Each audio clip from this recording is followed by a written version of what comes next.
Hello, everyone, and welcome to this audio podcast. And in this, as part of this series, this audio podcast series, the Phelemonix Clax charter. This is the Phelemonix Clax charter v.5, and here I thought I'd provide take this opportunity to provide a sort of overview, an overview in and around works. In and around a particular particular works that where an abstract had been put forward to the International Pediatric Transplantation Association, or IPTA sort of conference remit, sort of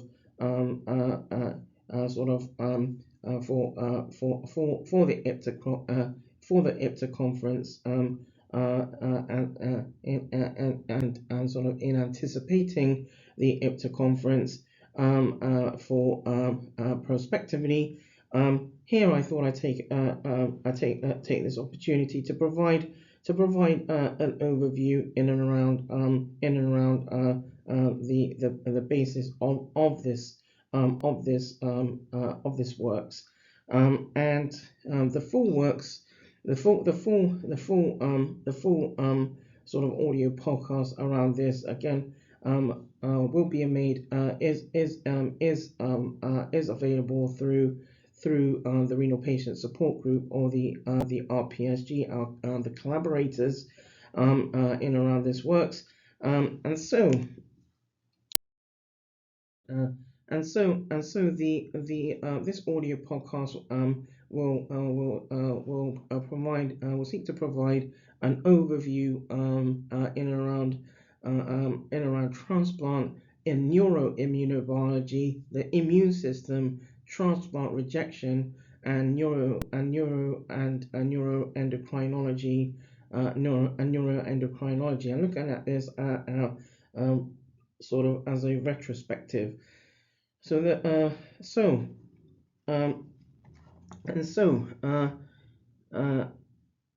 cytokines.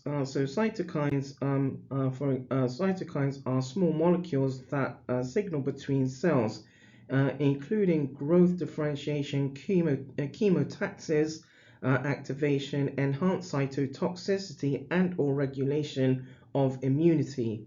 Now, chemokines are also cytokines, which direct cell migration and/or activate cells. Chemokines closely related to cytokines are produced by many cell types in response to infection or physical damage. They activate, or chemokines activate, direct effector cells to sites of tissue damage, and regulate leukocyte migration or trafficking into tissues. Now, in context of immunobiology, CC chemokines are chemotactic for monocytes, and then there are CXC chemokines, which are chemotactic for polymorphonuclear neutrophils, or abbreviated as PMNs. And chemokine receptors are expressed on specific cell populations, permitting different chemokines to have selective immunobiological activity. Now, chemokines are primarily involved in attraction of leukocytes, and particularly lymphocytes, monocytes, and neutrophils, and they can be released by many different cell types, and serve to guide cells involved in innate immunity, and lymphocytes in adaptive immunity. Now, some chemokines also have roles in the development of lymphocytes migration and angiogenesis, and angiogenesis is referred to as sort of the growth of new blood vessels. It is evident that cytokine molecules are potent molecules for activating and directing effector cell populations to the site of damage, as well as for controlling leukocyte migration into tissues.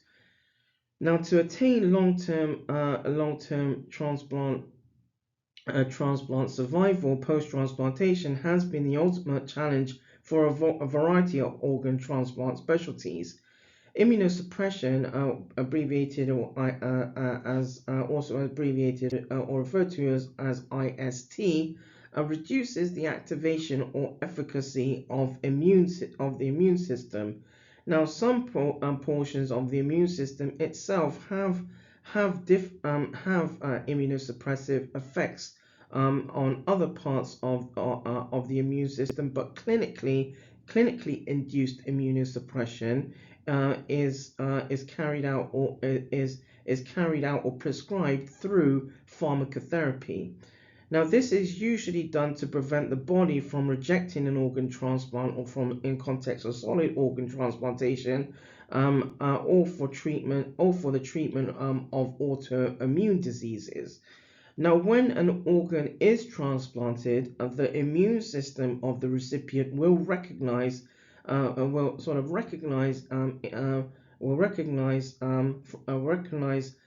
transplant, or what's been transplanted, from in context of solid organ transplantation, as from a sort of a pathophysiological perspective, as foreign tissue, and attack it. And cortisone in context of immunosuppression, or IST, was one of the first immunosuppressants identified.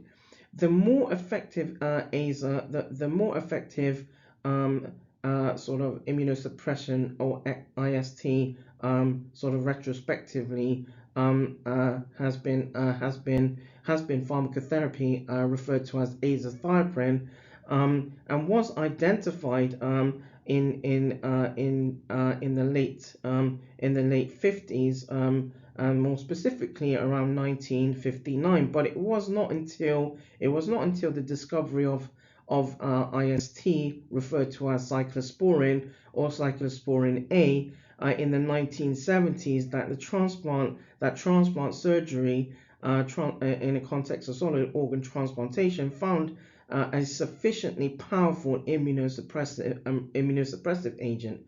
And aligned to this as well, monoclonal antibodies, or MABs, are sort of antibodies that are identical to the immune system, because they are produced by one type of immune cell, and all clones of a single parent cell. MABs also have advanced from involving fusion of immortal cells, for example, a myeloma tumor cell, with a predetermined antibody producing B cell. The fusion is done by ensuring cell membranes are more permeable. Initially, mouse MABs did not make sort of ideal therapeutics, because of differences between human and murine genetics. Now, this has been dealt with by humanizing murine antibodies, by making them fully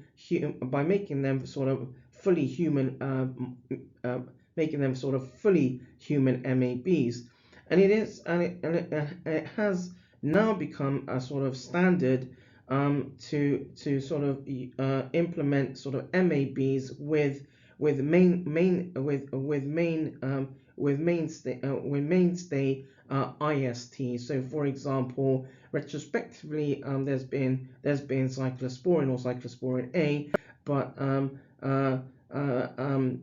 and sort of in more recent times, there's other sort of mainstay sort of immunosuppression, or immunosuppressive agents that are used in across different solid organ transplant specialties. The aims around this works were to highlight how specific immunological and neuroendocrine markers or biomarkers can reduce chemokine migration and acute allograft rejection, or AAR. Now, in and around as part of the aims, in context of mechanisms, the pre-transplant phase, the pre-transplant phase is just as central as the post-transplant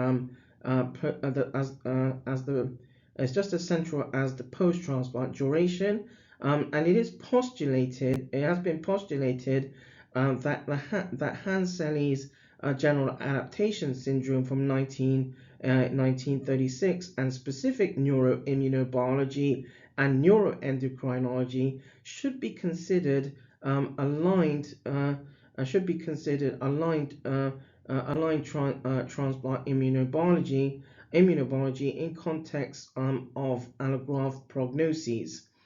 So once again, this has been an audio podcast as an overview in and around and aligned to this and aligned to this audio podcast series, the Phelemonix Clax Charter. This has been the Phelemonix Clax Charter.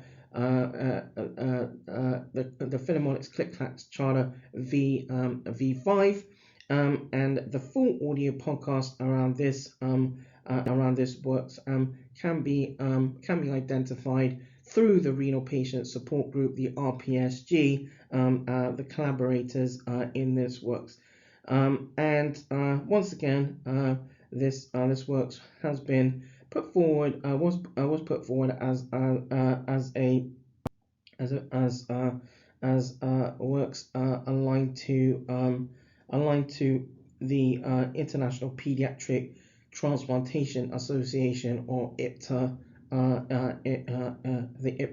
the anticipated IPTA conference set to take place.